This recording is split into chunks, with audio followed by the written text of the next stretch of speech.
Türkiyənin məşhur aktrisalarından biri olan Oya Aydoğan haqqında məlumat. Oya Aydoğan 57-ci ildə Erzincan şəhərində anadan olub. Uşaqlığının ilk illərini İstanbulun Beyoğlu rayonunda keçirib. Orta məktəbi o dövrün fransız qız məktəbi, liseyi isə Saint Michel fransız liseyində bitirib. Uşaq vaxtından aktrisa arzusundaydı. 1976-cı ildə Səs jurnalının keçirdiyi ən yaxşı kino aktrisası müsabiqəsində qalib gəlib və bu onun karyerasına start verib.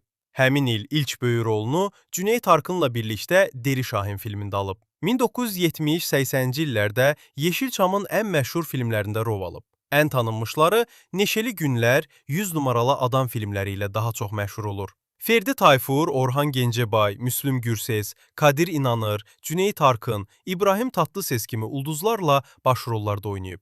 Arabesk və komediya filmlərində fəal olub. O həmçinin televiziya seriallarında da çəkilib. Ümumilikdə 51 film və 13 televiziya serialında rol alıb.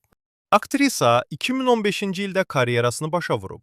Şəxsi həyatına gəldikdə isə 2 dəfə evlənib və Qürur adlı bir oğlu var. Ona aorta anevrizması diaqnozu qoyurlar və 2016-cı ildə İstanbulun Ulus rayonundakı Liv Hospitalında dəyərli aktrisa vəfat edir.